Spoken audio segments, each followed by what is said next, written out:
जंगल काफी सुंदर और हरा भरा था। उस जंगल में एक मीनू चिड़िया ने अपना एक घर बनाया हुआ होता है। उस जंगल में बारिश का मौसम आने ही वाला होता है और मीनू चिड़िया इस बात से बहुत ही चिंतित थी क्योंकि मीनू चिड़िया का घर बहुत ही ज्यादा कमजोर था और वे घर बारिश और तेज हवाओं को बर्दाश्त नहीं कर सकता था। मैं क्या करूं? मेरा घर तो बहुत कमजोर है और बारिश का मौसम भी आने ही वाला है। मुझे कुछ करना होगा वरना तो बारिश के मौसम में मुझे रहने के लिए कोई जगह भी नहीं मिलेगी। एक काम करती हूँ, बाकी सारे पक्षियों को जमा करती हूँ और उनसे जाकर बात करती हूँ। फिर मीनू चिड़िया बाकी सारे पक्षियों को जमा कर लेती है और उनसे कहती है, पक्षियों, मैंने आज तुम लोगों को यहाँ पर एक बहुत ही खास काम के लिए बुलाया है। देखो पक्षियों, तुम सब तो जानते ही हो बारिश का मौसम बहुत करीब है और अभी तक हम लोगों ने बारिश से बचने के लिए घर का इंतजाम नहीं किया है। Please subscribe, like and press the bell icon. अरे वाह वाह मीनू चिड़िया, क्या जबरदस्त आइडिया दिया है तुमने। हम सारे पक्षी मिलकर जल्दी से लकड़ियाँ जमा कर लेते हैं और फिर उन लकड़ियों का बड़ा सा घर बनाकर उसमें रहने लगेंगे। और ये सब पक्षी क्या कर रहे हैं? मुझसे तो मेहनत होती ही नहीं है। ये सब पक्षी लकड़ी ढूंढने का कह रहे हैं, लेकिन मैं तो लकड़ी ढूंढ ही नहीं सकता हूँ। मुझे तो बैठने की आदत है, लेकिन मैं क्या करूँ?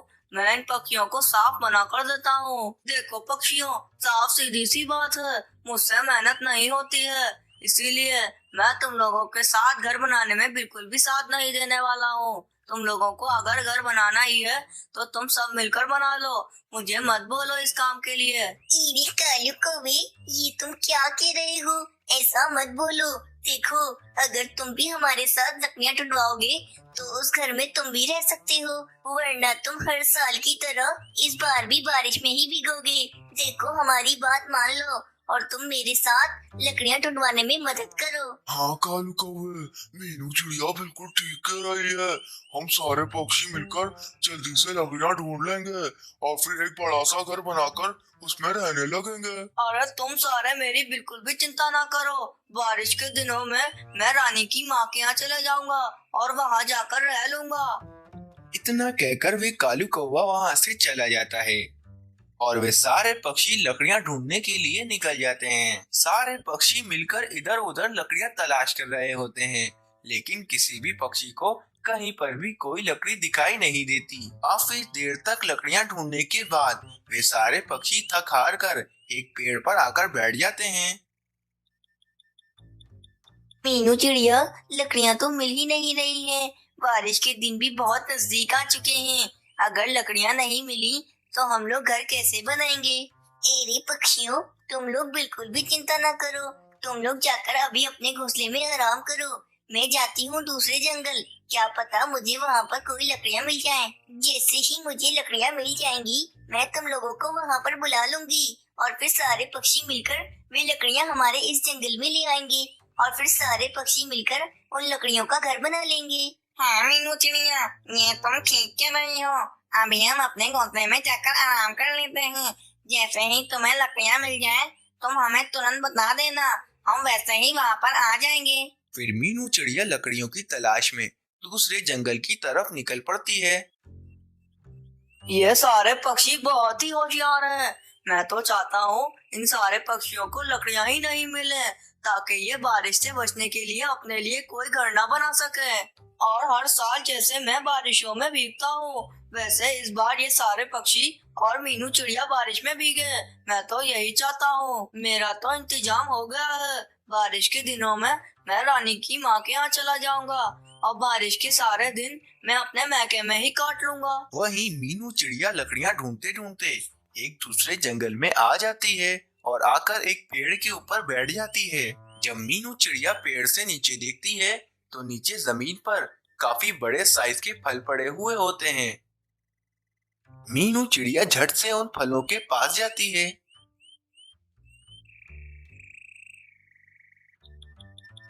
अरे ये तो बहुत बड़े बड़े फल हैं। इतने बड़े बड़े फल तो मैंने आज तक अपनी जिंदगी में नहीं देखे हैं। वाह, कितने बड़े बड़े फल हैं ये। उन फलों को देखकर मीनू चिड़िया के दिमाग में एक योजना आती है। अरे हाँ, एक काम करती हूँ, इन फलों को अंदर से खोखला कर देती हूँ और फिर इन फलों के अंदर अपने घोंसले रख दूंगी और फिर इस तरह हम बारिश से बच सकते हैं।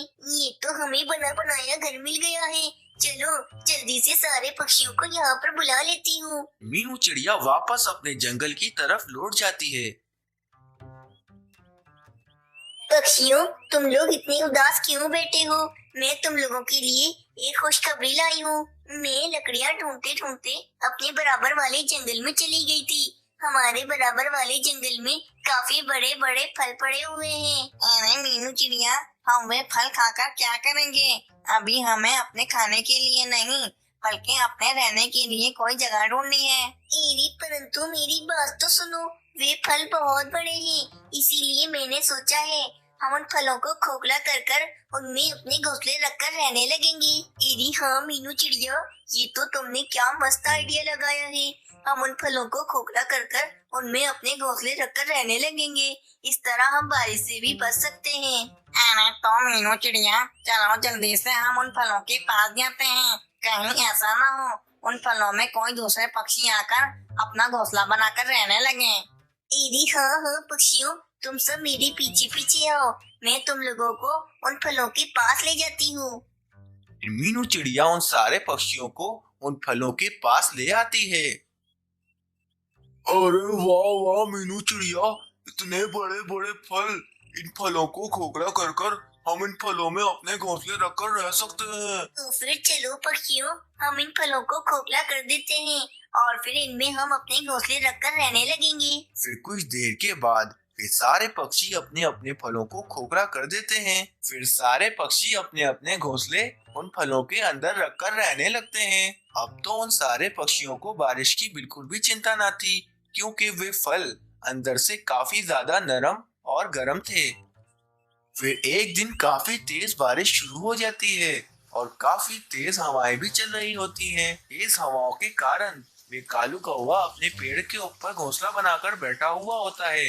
वे कालू कौवा अपने घोंसले समेत उस पेड़ से नीचे गिर जाता है। अरे मर गया रे, मेरी तो कमर ही टूट गई। अरे कितनी तेज हवा चल रही है और बारिश भी कितनी तेज हो रही है। अरे मैं तो मर गया, मेरी कमर में कितना दर्द हो रहा है। चलो अपने मैके चला जाता हूँ और बारिश के दिन वहीं काट लूंगा। इतना कहकर वे कालू कौवा अपने मैके चला जाता है। वे कालू कौवा जैसे ही अपने मैके आता है तो वे देखता है रानी कौवी और उसकी माँ ने अपने घोंसले के ऊपर एक छाता लगाया हुआ होता है। अरे माँ जी, ये क्या, आपका तो अपना घर था ना, तो फिर आप अपने घोंसले में ये छाता लगाकर क्यों रह रही हो? अरे बेटा कालू, अब क्या बताएं तुम्हें, हमारा घर तो हवा के कारण इधर उधर कहीं उड़ गया। अब हम माँ बेटी दोनों जाएं तो किधर जाएं आखिर। बेटा कालू, इस छाते की वजह से ही अभी हम बारिश से बचे हुए हैं। और ये क्या हो गया है? मैं तो समझा था रानी और उसकी माँ आराम से अपने घर में बैठे होंगे, लेकिन रानी की माँ का घर तो कहीं उड़ गया है। मुझे क्या पता था कि रानी की माँ का घर हवा के कारण कहीं उड़ जाएगा। अब मैं क्या करूँ? अब इतनी तेज बारिश में मैं जाऊँ तो कहाँ पर जाऊँ? लू, देखो, मुझे पता है कि तुमने बारिश से बचने के लिए मेहनत कर कर कोई ना कोई तो घर बना ही लिया होगा। कालू, मुझे पता है तुम मुझे लेने आई हो, लेकिन कालू, मैं तुम्हारे साथ नहीं जा सकती हूँ। इतनी तेज बारिश में मेरी माँ अकेले इस घोंसले में कैसे रहेगी? जैसे ही बारिश रुक जाएगी, फिर जो तुमने नया घर बनाया है, मैं उसमें रहने के लिए आ जाऊंगी। फिर कालू कौवा उदास होकर वहाँ से चला जाता है। फिर कालू कौवा उदास होकर एक पेड़ के ऊपर आकर बैठ जाता है और कहता है, ये सारे पक्षी बिल्कुल ठीक कह रहे थे, मुझे इनके साथ मिलकर घर बना लेना चाहिए था। ये सारे पक्षी तो आराम से कहीं ना कहीं बारिश से बचकर रह रहे होंगे और यहाँ मैं हर साल की तरह इस बार भी बारिश में भीग रहा हूँ। अगर मैं उन पक्षियों की मदद करता और उनका साथ देता तो फिर शायद आज मैं इस बारिश से बच सकता, लेकिन शायद मेरी किस्मत में ही यही लिखा है कि मुझे हर साल की तरह इस बार भी बारिश में भीगना ही होगा।